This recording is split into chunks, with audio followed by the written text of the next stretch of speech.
할렐루야. 할렐루야. 네. 그 모델 중에서 장윤주라고 하시는 분이 있어요. 그 영화도 찍고 드라마도 나오고 아주 그 개그맨처럼 웃기는 그런 여자 모델이 있거든요. 이분이 한번 유퀴즈 프로그램에 출연을 해서 그 유재석 씨가 물어봅니다. 어떻게 해서 모델을 하게 되었냐. 그 동기를 물어보니까 이 장윤주가 학교 다닐 때 공부를 못했대요. 특히 수학을 못했답니다. 그래서 수학 시간에 선생님이 칠판에 나와서 문제를 풀라고 그러니까 문제를 못 풀죠. 그러니까 선생님이 해초리를 가지고 나와서 치마 걷어, 종아리를 때리려고 치마 걷어. 그 치마를 걷으니까 선생님이 보니까 이 윤주의 종아리가 너무 이쁜 거야. 그래서 선생님이 얘 봐라, 종아리가 이렇게 이쁘네. 너 나중에 커서 모델 해도 되겠다. 선생님이 그랬다는 거예요. 모델 해도 되겠다. 그래서 윤주는 그때부터 모델이라고 하는 것에 관심을 갖고 연구하고 찾아보고 그래서 모델이 됐다는 겁니다. 선생님이 그 말 한마디 때문에. 또 그 전국 노래자랑의 사회를 봤던, 지금도 하는지 모르겠습니다만 김신영이라고 여자 개그맨이 있어요. 이 사람이 슬럼프에 빠져가지고 시리에 젖어 있을 때, 지금은 돌아가셨지만 그 개그맨 전유성 씨라고 하는 분이 후배들을 많이 키웠잖아요. 그 전유성 씨한테 그렇게 얘기했답니다. 선배님, 저는 이제 한물 간 것 같습니다. 그랬더니 그 전유성 씨가 그렇게 대답했대요. 신영아, 한물 가고 두물 가고 세물이 가고 나면 보물이 된다 그랬다는 거야. 그래서 그 보물이 된다는 말에 힘을 얻어가지고 다시 힘을 얻어서 그 활동을 왕성하게 그렇게 하게 되었다는 것입니다. 저는 이런 얘기를 들으면서 무슨 생각을 하느냐. 한 사람의 말도 우리에게 큰 이렇게 영향을 끼쳐서 새로운 결단이나 혹은 다짐이나 행위를 하게 되는데, 오늘 우리가 듣는 이 말씀은 사람이 주는 것이 아니고 하나님께서 우리에게 직접 주시는 말씀이기 때문에 하나님의 말씀으로 듣고 여러분들께서 힘내시고 용기 내시기를 주의 이름으로 축복합니다. 여러분, 하나님의 말씀은 살았고 운동력이 있어요. 우리의 심령, 우리의 관절, 골수를 쪼개고도 남는다 그랬습니다. 여러분 지나다니면서 순찰차를 가끔 자주 보시죠. 저도 하루에도 몇 번씩을 이 경찰차를 보는 것 같아요. 그 경찰차를 만나면 어떤 생각이 드십니까? 친근하다. 나를 도와주는 사람이다. 이런 생각이 드십니까? 아니면 무섭다, 불안하다 이런 생각이 드십니까? 그러니까 굉장히 친숙하다. 경찰은 나를 도와주는 사람이고 시민의 안전을 보장하는 사람이고, 이런 생각이 든다면 그 사람은 잘 사는 사람이야. 착한 사람이야. 근데 그 마음에 조금이라도 무서움이 있거나 이거 피해야지, 안 봐야지 이런 생각이 있으면은 뭔가 문제가 있는 것이죠. 햇빛이라고 하는 것은 그렇습니다. 살아있는 나무에 햇빛이 쬐일 때는요, 그 나무가 왕성하게 자랍니다. 죽은 나무에 햇빛이 쬐일 때는요, 그 나무가 타들어가야 더 빨갛게 돼요. 그래서 성경에 보면 고린도전서 1장 18절에 보면 십자가의 도가 멸망하는 자에게는 미련한 것이요. 멸망하는 자에게는 미련한 것이요. 구원을 얻는 우리에게는 하나님의 능력이라. 이 하나님의 설교 말씀이 우리 믿는 사람에게는 하나님의 능력이 되고 구원이 되고 은혜가 되지만은 하나님을 알지 못하는 불신자들에게는 저주와 심판밖에는 되지를 않아요. 여러분, 마약을 하는 사람, 소매치기를 하는 사람, 도적질을 하는 사람, 현상 수배자 이런 사람이 길을 가다 경찰차를 만나면 기절초풍하겠죠. 빨리 숨어야 되겠죠. 근데 우리는 경찰차를 만나도 아무렇지도 않아요. 여러분, 하나님은 우리에 가까이 있습니다. 우리를 해롭게 하시는 분이 아니고 우리를 도와주시고 우리를 잘 살게 하시고 우리를 행복하게 하시는 분이 바로 하나님이세요. 그래서 하나님은 항상 내 안에 계시고 내 곁에 계시고 내 뒤에 계셔서 나를 감찰해 주시고 살펴주시는 겁니다. 오늘 설교 제목 다 한번 읽어봅시다. 시작. 잘 사는 사람들. 어떤 생각이 드십니까? 우리가 잘 산다라고 할 때는 얼핏 생각하면은 돈 많은 사람 이렇게 생각할 경우가 많아요. 저 사람 되게 잘 산대. 잘 산다는 기준이 뭡니까? 부자라는 거예요, 전부 다. 오늘 제가 드리는 말씀은 그런 잘 사는 것이 아닙니다. 우리는 어떻게 하면 좀 더 잘 살까? 어떻게 하면 좀 더 잘 믿을까? 이거를 늘 기도하고 사실 고민을 해야 되거든요. 부당하게 잘 사는 사람들도 이 세상에는 많잖아요. 부조리하고 부당하게 불의를 행해서 잘 먹고 사는 사람들도 있습니다. 그래서 오늘 성경은 어떤 사람이 잘 살고 어떻게 사는 것이 잘 사는 것이냐 우리 한번 생각해 보자고요. 첫 번째는 우리 사람은 자신의 한계를 인정해야 돼요. 나보다 공부 잘하는 사람 오케이 인정해. 나보다 운동에 실력이 좋은 사람 오케이 인정. 나보다 잘생긴 사람 오케이 인정하고 자신의 한계를 인정해야 돼요. 13절 14절 보면은 어떤 사람이 성공의 꿈을 안고 사업을 시작합니다. 자본도 넉넉하고 은행에서도 막 지원하기로 약속했고 머리 좋은 친구도 있어서 팀을 짰습니다. 사업팀을 짰습니다. 그런데 14절에 보면 이런 사람에게 하나님께서 묻습니다. 너희 생명이 무엇이냐? 이렇게 질문을 하시면서 너희는 잠깐 보이다가 없어지는 안개니라 그랬습니다. 이 세상의 모든 것들은요 생명과 관계가 있습니다. 자, 돈 버는 거 생명과 관계 있죠. 성공하는 거 생명과 관련이 있죠. 권력을 잡는 것 생명과 관련이 있죠. 이렇게 건강하고 팔팔했던 내 생명이 어느 날 갑자기 사라져 버린다고 하면은 내가 계획하고 내가 꿈꾸고 비전을 가졌던 것 아무런 의미도 없고 소용이 없습니다. 그렇잖아요. 그래서 사람들은 말합니다. 건강이 제일이다. 건강 잃고 나면 다 소용없다. 사실이 그렇습니다. 그런데 보세요, 여러분. 비행기가 하늘을 나잖아요. 그 비행기가 땅에 떨어져 추락할 확률이 얼마나 되는지 아세요? 400만 분의 1이래요. 벼락에 맞을 확률은 800만 분의 1이래요. 로또 복권에 당첨될 확률은 1억 8천만 분의 1이래요. 라스베가스에 가가지고 거기서 도박을 하고 게임을 했을 때 대박을 터뜨릴 확률은 2억만 분의 1이래요. 자, 이제 여러분들이 묻습니다. 내가 죽을 확률은 100분의 몇일까요? 다시 내가 죽을 확률은 몇 프로일까요? 100%죠. 여기 안 죽는 사람 없죠. 이거를 인정 안 하는 거예요. 인정.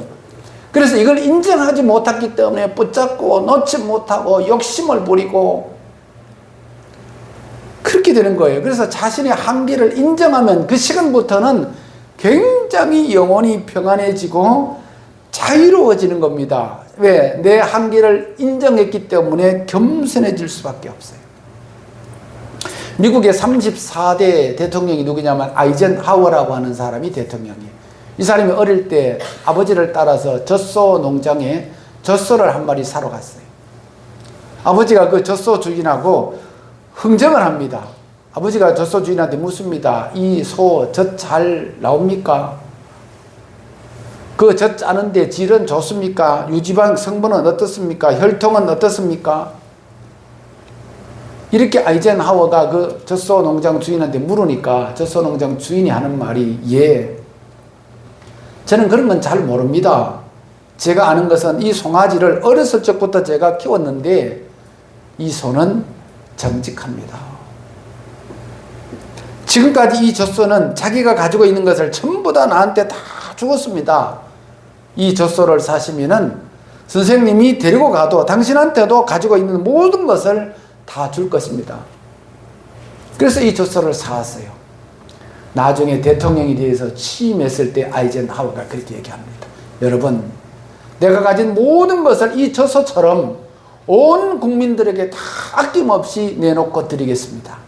그랬더니 모든 언론사, 모든 사람들이 기립박수, 기립 일어나서 전부 다 박수를 치면서 환영을 했다는 것입니다. 그때 이 아이젠하워 대통령이 통치를 할 때 미국의 경제, 국력이 가장 튼튼하고 가장 든든했답니다. 주일날이면 전부 모든 가게가 문을 닫고요. 온 가족이 전부 다 교회로 가서 예배를 드렸습니다. 누구? 아이젠하워 대통령 때. 그리고 모든 미국 내의 학교에서는 성경 공부를 가르치고 아예 과목 중에서 국어, 산수, 사회, 수학, 성경 과목을 가르치고 모든 선생님은 수업을 시작할 때 기도로 시작합니다. 신학교 가면 수업 시작할 때 기도하고 시작하거든요. 기도로 시작하고 하나님은 겸손한 개인과 교회를 기뻐 쓰십니다. 왜 아이젠하워가 그랬을까요? 자기 한계를 인정했기 때문에 겸손하고 위로는 하나님을 섬기고 아래로는 국민들을 섬길 수가 있었던 거거든. 여러분들 자신의 한계를 인정하고 겸손해지시기를 바랍니다. 두 번째는 뭐냐? 하나님의 뜻을 따라서 살아야 됩니다. 15절.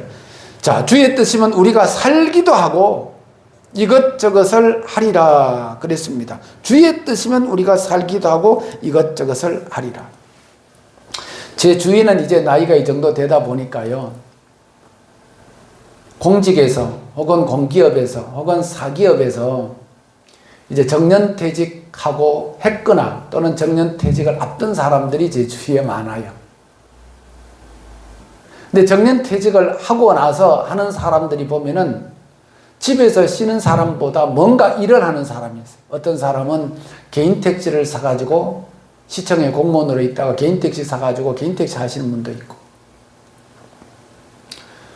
어떤 사람은 또 한전 다니다가 저 충주에 내려가서 감리 사러 가서 감리 하시는 분도 계시고, 어떤 사람은 여기 비행장에서 항공 정비를 하다가 퇴직하고 저 평택에 가서 사기업에 거기 가서 또 이렇게 하시는 분도 계시고, 전부 다 퇴직 후에도 뭔 일을 하시더라고요. 그런데 그 중에 한 분 가운데는 아주 좋은 일을 하시는 분이 계세요. 매주 수요일마다 장애인들을 돌보는 일을 해요. 움직이지 못하고 거동하지 못하는 분들을 자기 차로 태워서 병원이면 병원, 어디 볼일 보면 태워다 주고 실어다 주고 장애인들을 돌봐주는 거예요. 참 멋진 그런 삶을 산다, 그런 생각을 저는 했습니다, 여러분. 또 어떤 분은 요즘에 저하고 늘 이렇게 교통하시는 분이 분당에서 한의원 하시는 한의원 원장님이신데, 평강한의원이라고 임해동에 있습니다. 이분은 사람들을 만날 때마다 저한테도 올 때 꼭 그 한방탕을 가지고 와요. 팩을 만들어 오든지 아니면 보온병에다가 뜨끈뜨끈한 거를 끓여서 그렇게 와요. 그러니까 항상 이걸로 그냥 전도도 하고 사람들한테 이렇게 나눠주고 그래요. 그래서 다음 달에 이제 그 피택 받아가지고 장로 이제 임직을 받습니다, 그분이. 그러니까 신앙도 아주 좋아요. 이런 참 자기가 가지고 있는 은사, 할 수 있는 이런 것들을 가지고 남들을 위해서 수고하고 봉사하는 모습, 이런 모습 볼 때 참 잘 산다, 저는 이런 생각을 해봅니다. 잘 산다, 참 멋있게 산다, 이런 생각을 해봐요. 하나님은 어떤 사람을 즐겨 쓰시고 어떤 사람을 사랑하실까요? 우리가 시간이라고 하는 것을 받았습니다, 선물로. 물질이라고 하는 것을 선물로 받았습니다. 건강을 선물로 받았습니다. 재주, 즉 은사도 받았습니다. 내 모습 이대로 주 받으옵소서. 전부 다 여러분들 각기마다 가지고 있는 탤런트, 은사가 다 있거든요. 하나님께서 주신 은사, 이 선물을 섞여서 묵히지 마시고, 운전할 수 있는 사람 운전으로 할 수도 있고, 김치 잘 담그는 사람은 그걸로 봉사할 수도 있고, 말 기분 좋게 잘하는 사람은 그걸로 할 수도 있고요. 얼마든지 우리의 은사를 사용할 수 있다는 것입니다. 그래서 하나님의 일을 여러분들이 받은 은사대로 잘 감당할 수 있도록, 그래서 하나님의 뜻을 따라 살 수 있는 여러분들이 되시기를 바랍니다. 여러분, 세 번째는 어떤 사람이 잘 사는 사람이냐? 선을 행하는 사람. 17절입니다. 사람이 선을 행할 줄 알고도 행치 아니하면 뭐라고요? 죄니라. 우리가 흔히 그런 얘기를 많이 듣잖아요. 너 몰라서 알았어. 알았어. 네 알고도 그랬단 말이야? 너 알고 그런 네가 더 나빠. 그 말이거든요, 여러분. 사람이 선을 행할 줄 알고도 행치 아니하면 죄니라. 최고의 선, 지고의 선, 그거는 뭐냐? 하나님입니다. 우리가 하나님을 알잖아요. 하나님을 알고도 하나님의 말씀을 행치 아니하면 그것이 죄라고 하는 것입니다. 우리는 왜 선을 행해야 되는지를 아는 사람들입니다, 여러분. 알면서 행하지 않는 것, 이거는 나쁜 것입니다. 모두가 죄가 되는 것입니다. 자, 여러분 보세요. 우리에게는요, 어떤 일을 할 수 있는 자유가 있고요, 하지 않을 자유도 있습니다. 하나님을 믿을 자유도 있고요, 하나님을 떠날 자유도 있습니다. 그렇죠? 이거는 모두 전부 다 내 자유입니다, 여러분. 아담과 하와가 선악과를 따먹을 자유도 있고요, 따먹지 않을 자유도 있어요. 자기가 어떤 액션을 취하느냐에 따라서 결과가 달라지는 겁니다. 자, 보세요. 우리는 교회 나오면서 교회나 잘 나와서 예배 잘 드려야 된다, 기도해야 된다, 헌신해야 된다, 봉사해야 된다, 전도해야 된다. 알아요. 근데 다 아는데 이 알고도 행치 않는 것은 하나님께서 오늘 뭐라고 하시느냐? 죄다. 잘 사는 사람들은 어떤 사람이 잘 사는 사람이에요? 앞전에 제가 예를 들어서 몇 사람의 예를 들었습니다만은, 어떤 사람은 노량진 수산시장에서 평생 동안 옷이 없이 세탁 한 벌만 가지고 있고 새우젓을 팔아. 안 쓰고 안 먹고 아끼고 아꼈던 거를 30억을 가지고 장학금으로 내놓았습니다. 1번입니다. 자, 2번 케이스는 어떤 사람은 서울시의 모 장로님의 막내 아들이 재벌집 손녀하고 결혼을 했습니다. 장로님이니까 당연히 결혼 예배를 드리면 담임 목사님을 모셔다가 주례를 맡겨야 되는데 국회의장을 모셔다가 주례를 맡긴 거예요. 목사님의 주례는 고리타분하다는 거예요. 그래서 세상적으로 이름 있는 권력 있는 국회의장을 모셔서 주례를 하고 강남의 호텔에서 결혼식을 하는데 어마어마하게 호화스러운 그런 결혼식을 합니다, 여러분.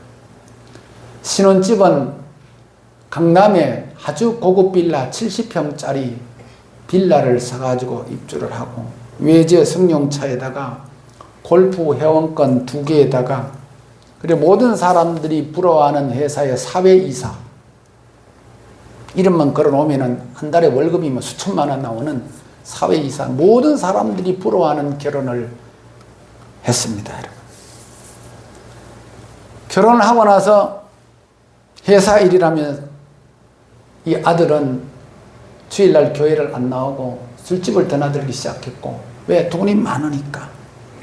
골프 치러 다니고 도박에 손대고 결국은 나중에는 공금에 손을 대서 쇠고랑을 차고 구속이 되었습니다. 돈이 원수였습니다. 정확히 3년 4개월 만에 3년 4개월 8일 만에 화려한 결혼 생활에 마침표를 찍었습니다.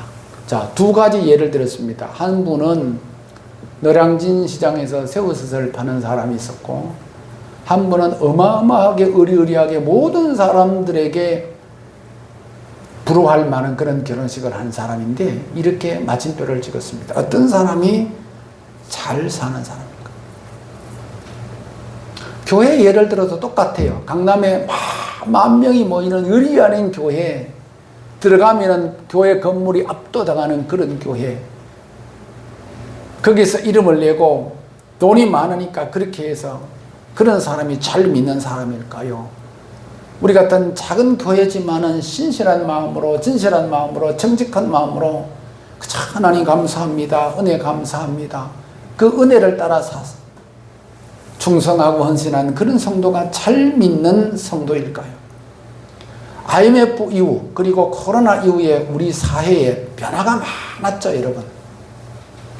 특히 IMF 이후에는 어떤 변화냐면 부익부, 빈익빈, 즉 부자들은 점점 더 부자가 되고 가난한 사람은 점점 가난해져. 근데 이게 신앙에도 양극화 현상이 일어나요. 잘 믿는 사람은 점점 강하게 잘 믿고요. 안 믿는 사람은 그냥 떨어져 버리는 거예요. 자, 코로나 시기를 거쳐서도 코로나 아니라 열 코로나가 와도 그걸로 통해서 더 믿음이 든든해지고 생각하면서 기도하면서 세워지는 사람이 있었는가 하면 코로나를 계기로 핑계로 변명으로 인해서 아예 교회를 떠나고 하나님의 품을 떠난 사람들도 얼마나 많이 있습니까?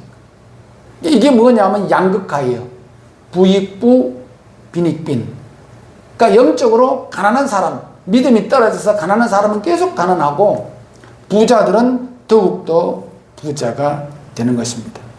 하나님 앞에 더 나아와서 믿고 의지하는 사람이 있습니다. 누가 더 잘 사는 사람일까요?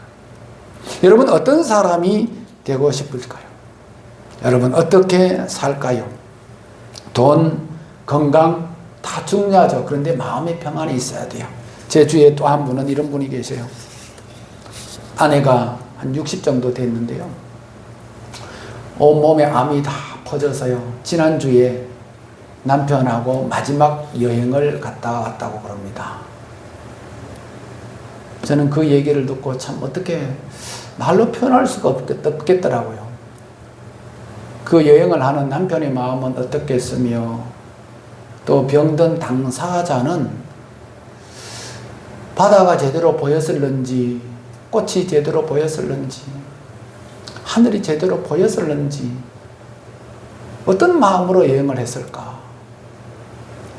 그런 말을 들으면은 참 겸손해져요, 여러분.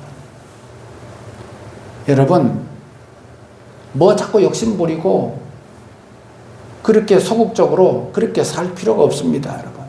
건강, 내가 고집한다고 건강 지켜지는 거 아니에요.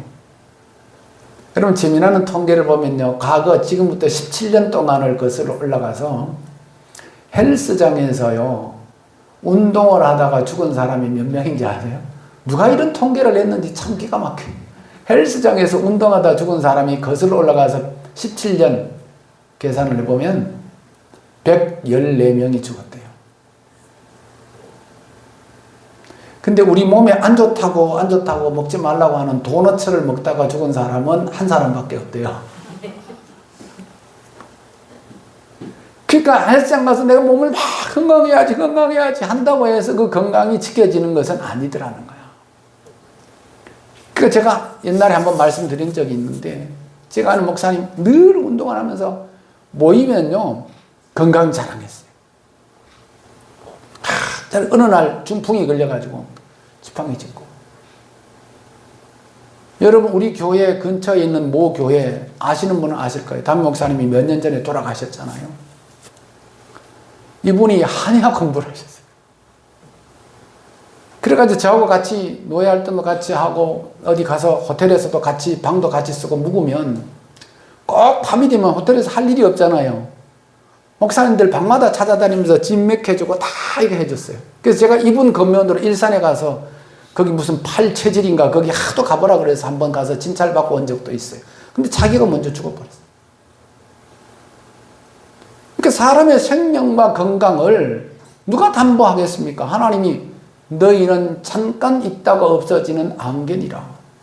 하나님이 오라고 부르시면 그냥 우리는 가야 되는 거예요. 그래서 여러분들 욕심이나 이기심 전부 다 내려놓고 마음을 편안히 하시고요. 어떻게 하면은 예수 잘 믿을까? 어떻게 하는 것이, 어떻게 살아야 되는 것이 잘 사는 일일까?